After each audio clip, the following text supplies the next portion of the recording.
Only 10 were graduates out of 33. The others like Turkana, where you might find in a whole constituency, maybe the graduates are 10 or 15.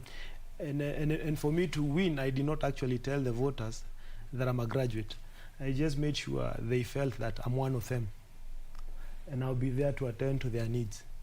So I don't know whoever drafted this provision was drafting it for whose behalf, because if you go to the data, most graduates fell by the wayside. Currently in the County Assembly of Kiambu, we are less than 10 graduates in an assembly of about 92. So even Mwananchi himself or herself is not interested in academic qualifications. Globally, if you look at literature on leadership, the leading writers are talking of emotional intelligence quotient. We've moved away from IQ as a benchmark of leadership. We are talking about, even in employment, we are talking about soft skills, empathy, ability to listen and communicate. You had asked how somebody without a degree is going to stand in front of a vetting panel to vet a doctor. If you have proper, or an engineer, or yes, with proper emotional intelligence, you can even relate with professors, and you are shushaina. We've seen before, Kibaki had a close buddy near university who used to sell newspapers, and they used to sit and have drink and enjoy life together. And the late Philip Achieng, yes, he didn't have a degree. He didn't. Who communicates better than Achieng? The late. So there we are. I mean, you have even, I love the examples. Which professor has written articles better than Philip Achieng? I love the examples you're bringing on board. Professor Ngugi. He doesn't have PhD. Ngugi wa Thiong'o. Yet he is one of the best from this country. The late Jaramogi Oginga Odinga, Raila's father, he went to Maseno, then went to Makerere. He had a diploma. So you would not have allowed him to become whatever he became, and they could make the contribution that he made in this country. And there are many examples. Even Mzee Moi with P4. You can see he kept on beating all these professors. I like the examples. Allow me to say this. I like the examples you guys are bringing on board, and we all agree these are great leaders and they've done great things in the society. My concern, though, is this section was there from way back. It is something because it's been there, and we've had like several years in between before 2022. Let's agree on that. And I believe any person. Just allow me to finish my thought on this. Any person who was interested in vying in 2022 would have been interested to research on what he needs to have to be able to be qualified for that, and I'm sure they could have come across this particular requirement. Let me give you some background. What happened between these years? What happened in 2010? What did they do with the time that was there? If you look at the parliamentary parties in 2010 and in 2013, when we inaugurated the constitution, major leaders of those parties did not have a degree, including Charity Ngiru. And they made a decision to suspend implementation of that section for them to acquire degrees. If you look at that parliament, the last parliament, 2007 to 2013, most did not have degrees. The same was done in 2017. Because they did not have degrees. So that people who could be locked out would be given a chance to go to school. 70%. The same was done in 2017. Now we do it again in 2022? They are university entry qualifications. How are some of these guys acquiring degrees when they didn't get the entry requirements? Yet they don't go through they have not, there's what we call matriculation, a guy gets D-, then you are supposed to start at certificate. Then you move maybe to diploma, then you move to higher diploma, then you move to degree. But you have fellas who got D-, some who don't even have a Form 4 certificate. One of these former senators who lost their wife the other day, when he's a class 6 or 7 dropout, but he's purporting to have done a degree. When did we start having people who don't have a primary school education? How do you, if you don't have a basic primary school education, how do you enroll for a degree? Allow me to pick this up. Buying people and bribing everybody. Others are getting the papers by offering sex. There are all sorts of things happening out there. All right, gentlemen, we are picking this up in a bit. We just have to check this once again very quickly. It's a function we are following up for you as well this morning. The Interior Cabinet Secretary, Dr. Fred Matiang'i, today is presiding over a meeting with regional commissioners and county commissioners. They're discussing development and security status in the country. let's just, go straight there. It's currently happening at the Kenya School of Government, and it is a forum that seeks to discuss development and the security status in the country, being presided over by the Interior CS, Dr. Fred Matiang'i. We'll be back with this conversation after this. Because our president, it depends on us in Ngao to do this work. The country looks upon us to move forward on some of this work and to ensure that it is successfully done. Secondly, I'm grateful, as your minister, because the country is by and large safe and stable. We have challenges. I know my colleague Delana and my colleague Lungata, and who have been dealing with some of the border challenges we have, especially in the north and the coastal part of the country, and your county commissioners.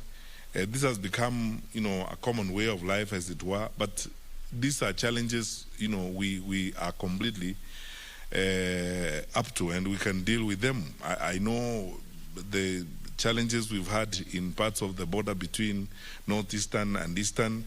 I've been talking a lot with Isaiah Nakoru about this, and Delana about the issues that we need to finally resolve between Garissa and Isiolo, and how we need to make sure that place remains peaceful between Marsabit, and Isiolo on this side. There are challenges we can surmount and challenges that we have to deal with. But you see, every time the challenges have shown up, we have stepped up and we have measured up to the expectations of our president and the expectations of our people, and delivered on this. And for that, I remain very grateful. And now as we go forward, we have big tasks that we have to accomplish. People will say what they will say, but the truth of the matter is that a difference has been made, courtesy of the work that you have done. Managing the containment measures of COVID-19 has been a tough task, and we all must accept that it's one of those that have challenged us greatly. But I thank you yet again because of the resilience that your leadership has brought to this campaign, because of the energy that our colleagues in the security sector, the police department have shown, and our effective collaboration and coordination with our colleagues in the Ministry of Health. We have come so far. Of course, we have been fairly battered, but we have not been defeated. The country's resilience is still strong, and we are moving forward on this. And even as we challenge the surge in the western part of our country, affecting especially the Nyanza counties and partly western Kenya counties, I know we are up to the task. The National Emergency Response Committee has been meeting regularly. I think by the end of today, we will have a position, and we will consult closely amongst ourselves and with the president, and a decision will be made on how we will enhance the containment measures, because it's now becoming absolutely necessary that we enhance containment measures in the Nyanza counties and in parts of western Kenya. It may lead to us introducing new measures to deal with movement and some of the social activities, all of which are intended to ensure that we manage the spread or the surge of COVID-19. Again, I thank you for what has happened. We have moved around the country, and since the president started this tradition of hosting national days in various parts of the country, each one of you has been challenged. I know we've been in Mombasa before, we have been in Nakuru, we have been in Machakos, we were in Kisii, in Meru, and in Kisumu recently, and we are preparing for Masuja Day in Central, in Kirinyaga. I know that, again, we lean on you, my colleagues, to ensure that we have, good celebrations, and we put up effective national days. And for this, I remain very grateful for what we have achieved. We administered exams in very difficult circumstances the other day. Again, with the help of Ngao and the security sector, we were able to facilitate our colleagues in the Ministry of Education to successfully, stage the exams. And we continue to work with them, even on the return to school program, and now that the Form 1 selection is done, again, it is going to fall on us to ensure that each of the kids who wrote their KCPE exam go to Form 1. You know what we have done over the years. It is our responsibility to ensure that the drive for 100% transition succeeds. We work with our colleagues in the Ministry of Education to support them, to ensure that there are no children who are left behind as we move forward. So we have entered an interesting season. That's why we are meeting today. We will plan again to ensure that we keep our country together and we keep, all activities going on without disturbance. We're going to be called upon to work with colleagues in our sector and outside our sector to support them, including supporting the IBC and the others to administer the elections. But again, I want to propose something to you today, and at some point we are going to discuss a little bit more about it. That now, this time around, let's try the best we can to change approach and change tact. And now is the time to start doing that. I am recommending greater involvement of the public in planning for elections. Please, county commissioners particularly, and put together your deputy county commissioners to start looking out for leaderships of various segments of our communities. Youth leaders particularly, faith-based organization leaders, the elders in our communities. Let us revive those clusters and start working with them. But personally, I think we need to invest more of our energy, not just in enforcement and pushing people, but more of our energy in conversations. Time is here for us to begin to socialize our people that it's not good enough to have peaceful elections. It's good enough to have peaceful and meaningful elections, that people understand really what this electoral process is all about. Of course, you have witnessed so much commotion around the country, sometimes people trying to move around and so on and so forth. It's a nature of politics. It's not new to you guys. We have seen this before. It's upon us to ensure that even when that commotion is going on, the country remains stable. And let's invest heavily, a lot of our energy, especially in the build-up to the elections. Let's invest very heavily in conversations. I would rather that we spend more resources now on deliberations and conversations on how we are going to have peaceful elections, on participation in the elections and so on, and educating our people, advancing the work NCIC and the others are doing in civic awareness, rather than spending the resources in enforcement. If we can minimize, even by over 50%, any use of force during this period, it will be very good for our country. Because the advancement and the development of our country is not just going to be measured in the number of projects we have completed, the number of things we are able to do, the infrastructure that we are putting up. It should also be measured by the level of political maturity we have acquired over the years. We have come so far, 6 decades or so of independence. This time around, we should have a different type of environment during the elections, where we encourage conversations, we encourage people to talk to one another. We reduce the tensions that happen, especially in cosmopolitan parts of our country. We should encourage those conversations now and get people to talk to one another and persuade our people to understand one thing, that the elections are a process through which we choose people who are going to lead us, so that they're also very careful and not gullible to some of the things they will hear. We should lead and work with my brother Thuku here and his peace-building campaign to educate our people on participation in the elections and so on. Let's do everything we can to reduce violence, to reduce use of force, so that we encourage our people more to talk to one another, to have detailed conversations. If we can inspire, for example, I want to ask my colleagues, the county commissioners and your colleagues, the DCCs, if we can begin those group conversations where we get youth groups to talk to one another, to form debating institutions, meetings where they compare and contrast candidates and ideologies and policies and so on, it will be good for the country, rather than wait until people come around to keep bribing them so that we can make these decisions without stones. And we can make these decisions without tear gas. We can make these decisions without pushing anyone to do anything. That way, then, we will actually demonstrate to ourselves and to everyone that we have really grown as a country and we have come so far.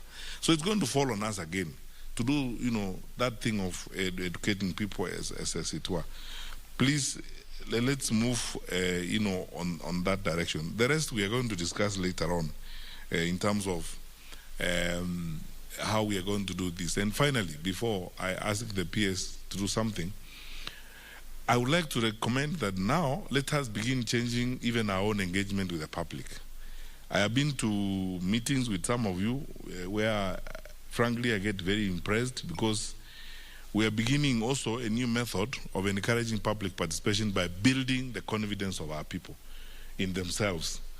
And then therefore I'm recommending to you and encourage our people, the DCCs, the ACCs, the chiefs and assistant chiefs. Let's start our baraza sometimes by us not speaking, but by listening to the wananchi first. I would be happy in a situation where we start our barazas with 10 speeches from the public. You know, members of the public choose each other, so you can have 5 youth, 3 elders, and you know, 3 professionals or 3 business people making speeches and highlighting the things that they think we need to address as government, so that we slowly but surely change our mode of operation from the old school type of we are always giving lectures to these people to addressing their needs and talking directly to their fears and their concerns. Everywhere I have been with you, with some of you, and you have done that, it's been very impressive because we always get you know, very useful feedback and people talk back to us. I remember the incident Arisina Tembea and one Ojuang outside Ojuang's office in Kitale. You heard what those good people are telling us. That is where we picked information from on issues like defilement and rape and so on, by listening to those people. Because sometimes we hold a baraza and then we end up talking, all of us, just as leaders. We are the only ones who talk and we go. Because we imagine that either through intelligence and so on, we have all the issues. We may have all the issues, but there's something we don't do in that process. We don't build the confidence of our people. Now is the time for us to grow our relationship with the public. And that comes through listening more to members of the public, talking more to the members of the public.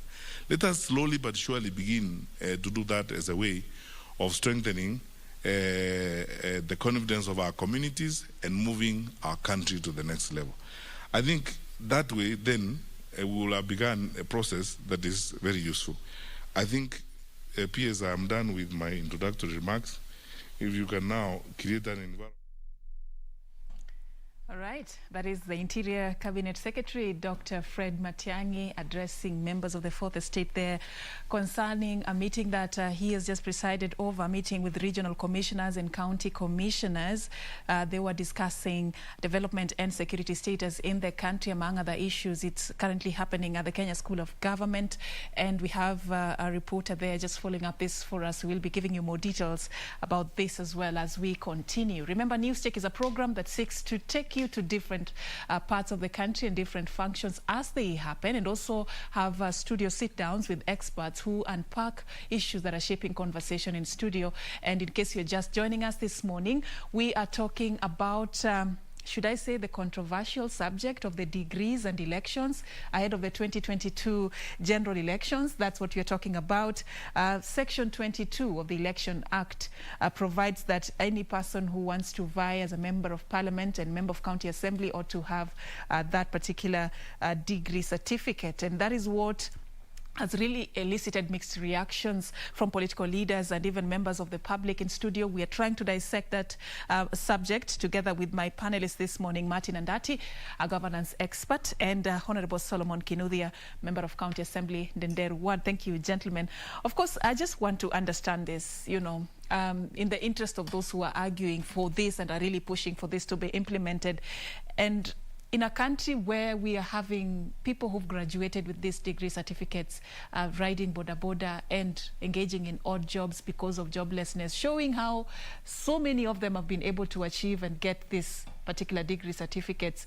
I just want to understand, is it so hard for somebody who wants to become a leader to acquire this? What's the technicality in between? Because the impression is so many people have graduated, yes. It's only that they do not have job opportunities. So is it so hard to get this degree certificate as we speak today? What is the essence of getting a degree? You are supposed to have ideas and create, be innovative. When you go to school and you come with a degree, then you are struggling with a class 4 dropout or overriding a bonus, then that education you got is useless. It's very useless. 2 is do we get fellas graduating so that they get jobs? So since they cannot get jobs, you push out the ones who have little education so that now they get jobs. Is that the argument we want to advance? Because that is what we are trying to do. Because these ones got some useless education which cannot allow them to be able to be innovative. Because the essence of getting... Why do you call this useless? It is useless because the education you are supposed to get is supposed to help you create ideas. Yeah. You create wealth. You know, because you know why they say it's an ivory tower. You know, you are up there. You are elitist. So you are supposed to think for the guys who are down here, the blue collar fellas. But now we are still going back to the blue economy. Look at the guys who are doing the superhighway. And on this one, I think I'll give Uhuru a thumbs up. We were initially very mad with him, but for once, I have to say that I'm impressed. When you see the way that work is being done, you know the people who are doing it?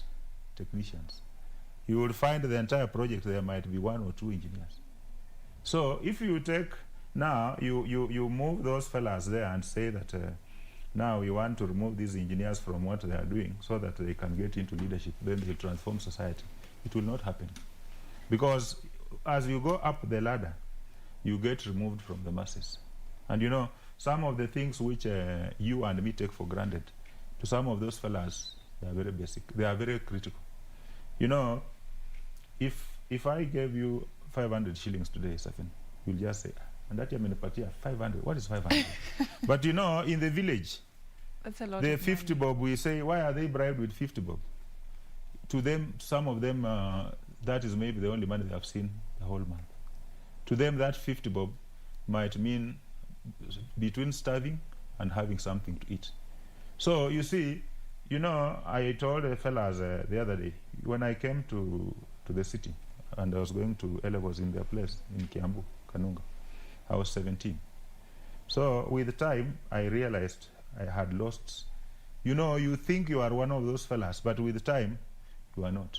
You are one of them, but you're also not one of them. Because as you move away from the society, you start interacting with the people out here, your mindset changes. So then, of course, some arrogance comes in. So you start imagining now you have arrived. So you think you can load it over the poor fellas out there. But you see, when time comes, the hour of reckoning comes, they will also now show you whom they are. And one way of showing those who moved away from the society and abandoned society is through elections. They use that to settle scores, you know. They want to show you that, look, even that Kimunya, one time those illiterate fellas sent him home until he had to write some abusive letter to them, you know. And now he's forgotten. So maybe the guy who is scaring him on the ground, and he lost a by-election the other day for MCA and threatened to resign. I don't know why he's not resigned. So, so maybe it could be out of anger and resentment that he's feeling that this guy is humiliated. He is a candidate in the by-election, you know. But if there are people maybe if it is who provided for in law, are they not in their rightful place as members of parliament the to law defend what the law says? in stone. That's why we are having BBI. Why are we having the BBI discussion? Because that law is not cast in stone. We have all said that 20 to 30% of that constitution is bad. That is one of the, among the 20% is this bad law, which needs to have been expunged like yesterday. But didn't we know this so that we have this conversation? But it's a bad now? law. You know, if it's a bad law, what we need to do, though? You know, even if our parliament... Because we have a few months you know, as we talk now, there are elections. about 150 MPs in both the National Assembly and Senate who don't have degrees. And those are some of the best performing MPs, including my MP. The one for Hussein is actually ranked among the top 4. if you go to the village, in fact, like in my place, I can tell you for free on this national TV, if you say today that that guy is not going to buy, there will be no election in Wisero. I can't. Yes, I'm telling you, the guy is hugely popular. I can tell you, and this is national television. You remember? But he has a diploma, you know, in procurement. So he has enrolled for a degree. He has not completed because of force de majeure, what they call force de majeure. So you stop him, you tell those fellas, now, because this guy doesn't have a degree, he will not continue being an MP. And what he has done, we can see it. It's very hard to run. It's almost impossible to beat that guy right now. He's called Honorable Seka Miradi. They call him Miradi because of the projects he has done. And you can see every school, you can see the projects he has done. Yesterday, the day before yesterday, they were launching the best office for assistant chief in the whole country. I will show you, send you the photos when we finish this show. Now, you go to the village and tell those people, no, this guy here cannot continue being MP. You will not re-elect him. Why? Because there is some law somewhere which says that he is not eligible. You think the villagers will take it? Let's wait and see. Let's see how that will go. But Solomon, what do you think about this subject? Especially for those who had that window period. They were already probably elected already, and there was that window period for you to go back to school and acquire this degree certificate. They've not taken advantage of it. What do you think the law was unjust they will from use the to beginning, justify? Yeah? The law was unjust from the beginning, from the get-go. So however much we postpone implementation of it, and however much we nudge politicians to acquire degrees, it's not going to make the law any just. And then if you look at the people who are failing society, for example, look at the innovations that are changing life in the villages, in the towns. Take, for example, a biogas system. It's not an innovation of a degree holder. Posho mill, not an innovation of a degree holder. The chaff cutter, it's a juakali innovation by technicians, changing lives and enhancing production in the villages and semi-urban areas. The only challenge they're facing is a challenge artificially created by Kenya Power, cost of power. Who are the managers at Kenya Power? And whose job is just to buy and sell electricity, not even to produce. Kengen does production, Ketraco does transmission. The only job is to manage sales and billing. But there we have a lot of graduates in there, even PhD holders. For example, regional managers now, for you to get there, you have to be a PhD holder in Kenya Power. What have they done? For months now, majority of households have not been billed because the billing system has failed. So the fascination with the degrees in this country is what is going to make us a failed nation. It's going to hamper production. And for us to become a first world country, or a country that is self-sufficient, we should invest in labor-intensive sectors like agriculture. Who is going to supervise those areas? Do you expect an AI doctor to be a degree holder? Do you expect people who are doing farming and supervisors to be degree holders? What we need degree holders to do is just be accountable, have high levels of integrity. Where they have been entrusted with the positions of power, let them prove themselves. Because people who should be actually proving themselves are not the people who you call illiterate. They do an honest day job, and they earn their coin through honesty. People who have failed this nation, if you look at the charge sheet of ESCC and DPP, how many degree holders have been charged with theft? Even but should we generalize that degree is not, to use your term, useless? Should we generalize, or should we make this an individual? The degree should apply for appointive positions, period. Michael Joseph, CEO Safaricom. Is there anybody who has transformed this country better than Michael Joseph? Did he tell you he has a degree anywhere? No. Bob Collymore? No. Who but has that? No, but I'm just giving you still more examples. Asking. Look at even the internet. Who started the internet? How many degree holders have come up with that? So a degree per se does not make you a better person. You know? And leadership, you know, of course, you know, we also assume that leadership is just about being MCA, being MP, being whatever. It's not. Even me, I'm not in an elective position, but I consider myself a leader. There are a lot of people, including those ones in parliament. Now they are glued on this screen because that is here. Yeah, I mean, serious people, they watch, and others will go and on YouTube, and they want to see, they follow every word I say. The millions of people. because I see it when I go out there. They would kind of reception I receive. In some of the places when I go, some of the guys even just greeting me, they don't believe that it's me. Because, so, you know, I mean, I'm not an MC, I'm not an MP. The only maybe post I have formal is I sit on the Presidential Task Force for School Titling, and I'm also a board member at Pangani. But you see, that's not elected. So I don't hold any other formal government appointment or anything. But still, there are a lot of people who will tell, even the MPs, they still call me, some of them, and ask me, what do you think about this? So you don't have to be elected to be a leader. All right. No, you don't have to. By the way, you don't. That is a fallacy. All right. And a big lie that it's only those people who are elected. Of course, part of the reason, you know, where in a country where there are no enough jobs, because the top leadership has failed, then the problem comes in when you have too few opportunities. So the elites, most of whom are not contributing effectively to the economy the way they are supposed to contribute, they feel that these ones are taking away the lucrative positions which they should be enjoying. Right. That is what it's all about. But you know, if we are to be realistic and agree that the country needs to move forward, you know where Korea fixed it, where Singapore fixed it, where Malaysia fixed it. They invested in the blue-collar jobs, while as we are here obsessed with expanding. We even transformed the Polytechnic here into a university. We transformed Mombasa National Polytechnic into a university, which now we are realizing was a mistake.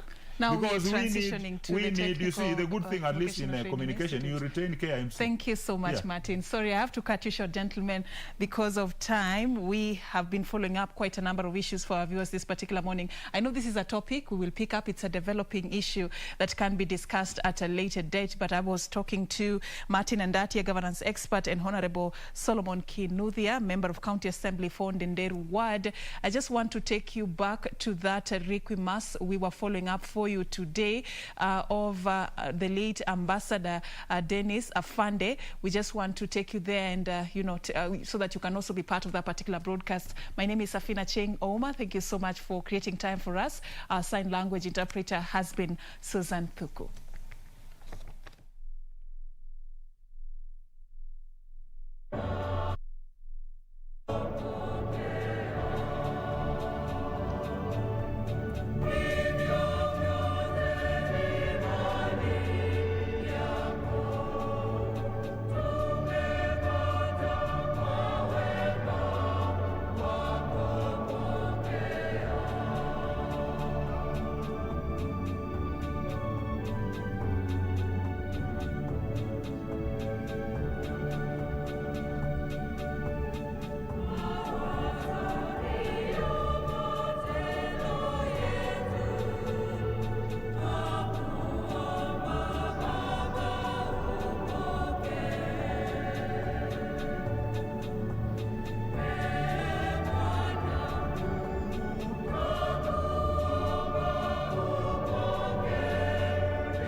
Pray, brethren, that my sacrifice and yours may be acceptable to God the Almighty Father.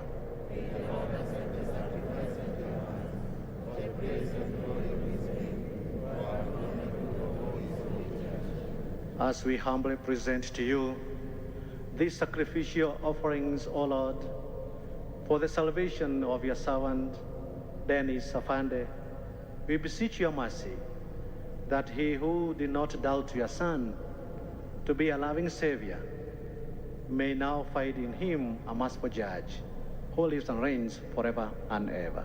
Amen. The Lord be with you. Lift up your hearts. Let us give thanks to the Lord our God. It is too right and just, our duty and our salvation always and ever to give you thanks, Lord, Holy Father, Almighty and Eternal God. For it is at your summons that we come to birth. By your will that we are governed, by your command that we return, on account of sin, to that earth from which we came. And when you give the sign, we who have been redeemed by the death of your Son shall be raised up to the glory of his resurrection. And so with the company of angels and saints in heaven, we sing now the hymn of your praise, as without end we acclaim.